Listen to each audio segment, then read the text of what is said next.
तो गणेश चतुर्थी पर हम सब गणेश की पूजा करते हैं, विघ्नहर्ता, बुद्धि के देवता और हर नई शुरुआत के प्रतीक। पर क्या हमने कभी ये सोचा है कि जिस देवता की पूजा सबसे पहले होती है, उनके जन्म की कहानी इतनी हिंसक और दुखद क्यों है? मतलब एक पिता अपने ही बेटे का सिर काट देता है। ये बात थोड़ी चौंकाने वाली है। बिल्कुल, और यही आज के हमारी पड़ताल का विषय है। हम सिर्फ कहानी नहीं सुनाने वाले। हमारे पास जो स्रोत है, खासकर शिव पुराण और मत्स्य पुराण, हम उनमें गोता लगाकर ये समझने की कोशिश करेंगे कि इस कहानी के अलग-अलग पहलू क्या हैं। पार्वती ने गणेश को बनाया ही क्यों, और आखिर में इस विनाशकारी टकराव की जरूरत क्यों पड़ी? तो आज का हमारा मिशन साफ है। गणेश के जन्म की कहानी के पीछे छिपे गहरे प्रतीकों और वजहों को समझना। चलिए शुरू करते हैं माता पार्वती के उस अकेलेपन से जहां इस पूरी कहानी की नींव रखी गई थी। हमारे स्रोत बताते हैं कि शिव तपस्या के लिए कहीं दूर रहे हुए थे और कैलाश पर पार्वती बिल्कुल अकेली थी। यहीं से सब शुरू हुआ है ना? हाँ, और ये अकेलापन बहुत अहम है। शिव पुराण इसी पर सबसे ज्यादा जोर देता है। वो इसे एक भावनात्मक जरूरत के तौर पर दिखाता है। पार्वती को एक साथी चाहिए था, एक ऐसा बेटा जो सिर्फ और सिर्फ उनका हो, जो उनकी सुने, उनके पास रहे। ये मातृत्व की एक बहुत गहरी, बहुत मानवीय इच्छा है। ये दिलचस्प है, क्योंकि कुछ दूसरी लोक कथाओं में वजह थोड़ी अलग बताई जाती है।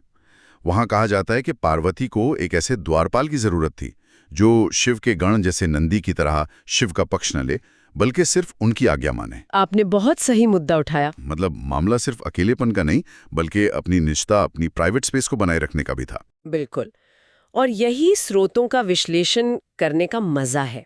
देखिए, शिव पुराण की कहानी इसे एक माँ और बेटे के पवित्र रिश्ते की तरह दिखाती है, लेकिन अगर आप दूसरे नजरिए से देखें तो ये एक दिव्य विवाह के अंदर शक्ति संतुलन, पावर डायनामिक्स का भी मामला है। क्या पार्वती को अपनी मर्जी चलाने का अधिकार है? क्या उनकी अपनी कोई निजी जगह हो सकती है?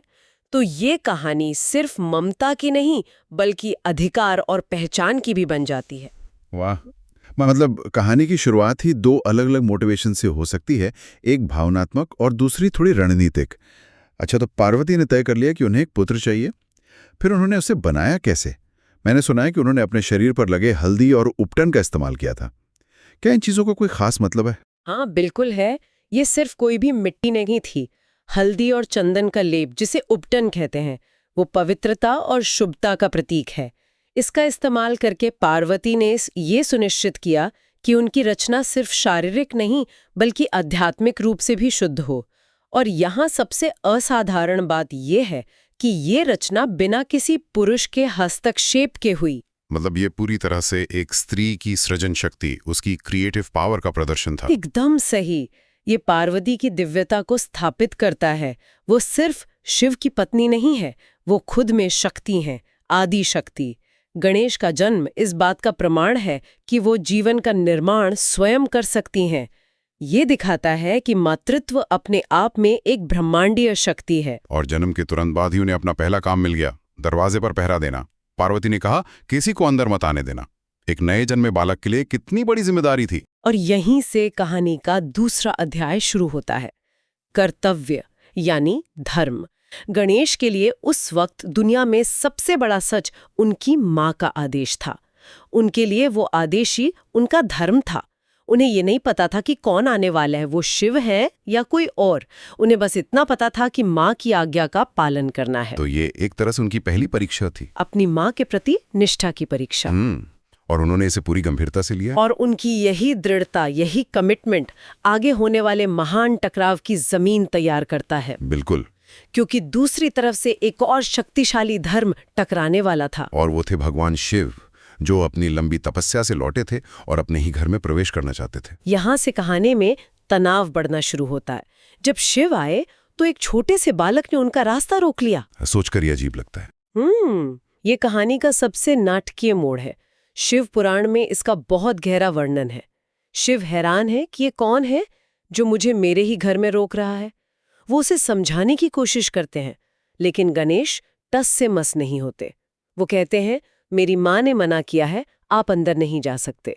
मुझे हमेशा ये सवाल आता है कि उन्होंने एक दूसरे से बात करके मामला क्यों नहीं सुलझाया? शिव पूछ सकते थे, तुम्हारी माँ कौन है, या गणेश बता सकते थे।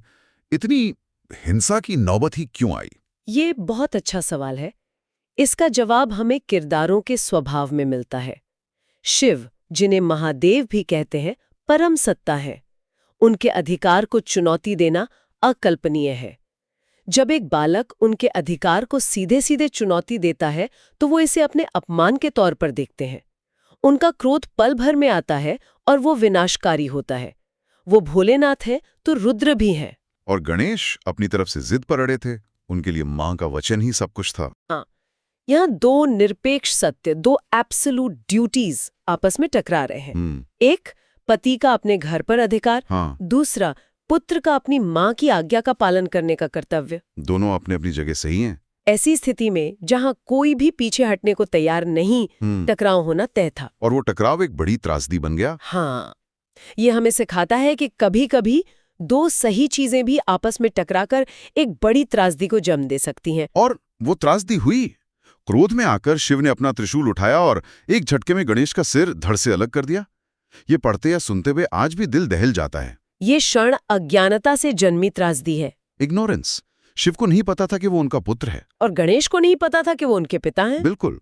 ये दिखाता है कि अधूरा ज्ञान या पहचान की कमी कितने विनाशकारी परिणाम ला सकती है, चाहे वो देवता ही क्यों ना हो। जब पार्वती स्नान करके बाहर आईं, तो उन्होंने जो देखा होगा उसकी कल्पना करना भी मुश्किल है। उनके विलाप ने तो पूरे कैलाश को हिला दिया होगा। शिव पुराण कहता है कि पार्वती का दुख सिर्फ दुख नहीं था, वो क्रोध में बदल गया। उन्होंने अपना रौद्र रूप धारण कर लिया और पूरी सृष्टि को नष्ट करने की धमकी दी। उन्होंने शिव से कहा, ये मेरा बेटा था, मैंने इसे बनाया था, आपने मुझसे मेरा सब कुछ छीन लिया। उनका दर्द इतना शक्तिशाली था कि उसने महादेव के क्रोध को भी शांत कर दिया। तो शिव का जो रुद्र रूप था वो पार्वती के मां के रूप के आगे पिघल गया। हाँ, और यहीं पर शिव को अपनी भूल का गहरा एहसास होता है। उनका क्रोध पश्चाताप में बदल जाता है। ये कहानी का एक बहुत ही महत्वपूर्ण संदेश है। देवत्व का मतलब सिर्फ शक्ति नहीं है, बल्कि अपनी गलती को स्वीकार करना और उसे सुधारने की इच्छा रखना भी है।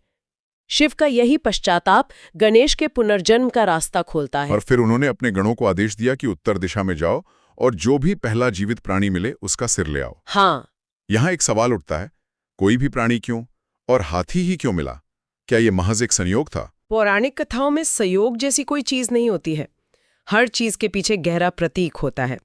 पहली बात, कुछ ग्रंथों में यह भी कहा गया है कि उन्हें ऐसे प्राणी का सिर लाने को कहा गया था जिसकी पीठ उसकी मां की तरफ हो, जो एक तरह से अनादर का प्रतीक माना गया था। गणों को एक हाथी मिला जो इसी अवस्था में सो रहा था। लेकिन इससे भी गहरा प्रतीक हाथी के सिर का है। हाँ, इस पर बात करते हैं।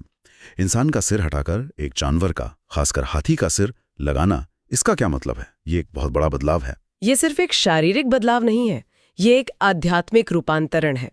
भारतीय संस्कृति में हाथी को बुद्धि, ज्ञान और सौभाग्य का प्रतीक माना जाता है। हाथी की बड़ी बड़ी आंखें दूर तक देखने की क्षमता यानी दूरदर्शिता दिखाती हैं। बड़े कान दिखाते हैं कि वो सबकी सुनता है, और सूंड जो हर बाधा को हटा सकती है, विघ्नहर्ता। बिल्कुल। तो मतलब गणेश ने अपना मानवीय सिर खोया जो शायद अहंकार या जिद का प्रतीक रहा हो, और बदले में उन्हें एक ऐसा सिर मिला जो ज्ञान, विवेक और विशालता का प्रतीक है। एकदम सही, उन्होंने अपनी एक पहचान खोई, पार्वती का पुत्र, और एक नई, ज्यादा बड़ी पहचान पाई, गजानन, गणपति, यानी सभी गणों के अधिपति। ये एक तरह से उनका प्रमोशन था। वो एक व्यक्तिगत रक्षक की भूमिका से निकलकर एक सार्वभौमिक देवता की भूमिका में आ गए। ये तो कमाल का विश्लेषण है। मतलब वो भयानक घटना, वो पीड़ा असल में उनके एक ज्यादा शक्तिशाली रूप में उभरने के लिए जरूरी थी। यही इस कहानी का सार है। कभी कभी जीवन में सबसे बड़ी हानि या त्रासदी ही हमें हमारे असली और ज्यादा महान उद्देश्य की तरफ ले जाती है। गणेश का सिर कटना एक विनाश था, लेकिन हाथी का सिर जुड़ना एक नया सृजन था, एक बेहतर सृजन। और शिव ने न सिर्फ उन्हें दोबारा जीवित किया, बल्कि उन्हें एक वरदान भी दिया। उन्होंने गणेश को सभी गणों का अध्यक्ष, गणपति बनाया, और ये भी कहा कि आज से किसी भी शुभ काम की शुरुआत से पहले सबसे पहले तुम्हारी पूजा होगी। हाँ, और ये वरदान उस अपमान का प्रायश्चित था जो अनजाने में शिव ने गणेश का किया था। उन्होंने गणेश को सर्वोच्च सम्मान दिया। इस तरह जिस टकराव ने गणेश का जीवन लिया था, उसी टकराव के समाधान ने उन्हें अमर और प्रथम पूज्य बना दिया। तो अगर हम इस पूरी चर्चा को समेटें तो ये कहानी सिर्फ एक बच्चे के जन्म और पुनर्जन्म की नहीं है, ये कई सतहों पर काम करती है। सही कहा। पहली सतह पर ये माँ के असीम प्रेम और सृजन की शक्ति की कहानी है। दूसरी सतह पर ये कर्तव्य और अधिकार के टकराव की कहानी है। तीसरी सतह पर ये अज्ञानता, क्रोध और फिर पश्चाताप की कहानी है। और सबसे गहरी सतह पर ये विनाश से होने वाले रूपांतरण की कहानी है। कैसे एक बड़ी हानि आपको एक नई और ज्यादा शक्तिशाली पहचान दे सकती है। और शायद इसीलिए हर साल गणेश चतुर्थी का पर्व इतने उत्साह से मनाया जाता है। ये सिर्फ गणेश के जन्मदिन का उत्सव नहीं है, बल्कि हर नई शुरुआत, नई आशा और इस विश्वास का प्रतीक है कि किसी भी बाधा को पार किया जा सकता है। ये हमें याद दिलाती है कि हमारी जिंदगी की सबसे मुश्किल और दर्दनाक घटनाएं भी हमें कमजोर करने की बजाय एक नए और बेहतर रूप में ढाल सकती हैं। गणेश का गजानन बनना इसी का सबसे बड़ा आध्यात्मिक उदाहरण है। जब हम इस चर्चा को खत्म कर रहे हैं तो मेरे मन में एक आखिरी ख्याल आ रहा है। कहानी की शुरुआत हुई थी पार्वती की एक बहुत ही व्यक्तिगत इच्छा से। उन्हें एक बेटा चाहिए था जो उनकी रक्षा करे, जो सिर्फ उनका हो। लेकिन कहानी के अंत में गणेश सिर्फ पार्वती के रक्षक नहीं रहे, वो पूरी दुनिया के लिए विघ्नहर्ता बन गए। तो ये सोचने वाली बात है ना कि क्या कभी-कभी हमारी जो सबसे गहरी व्यक्तिगत इच्छाएं होती हैं, जो हमें लगता है कि सिर्फ हमारे बारे में है, उन्हीं के अंदर किसी बड़े सार्वभौमिक उद्देश्य का बीज छिपा होता है जिसे हम उस वक्त देख नहीं पाते।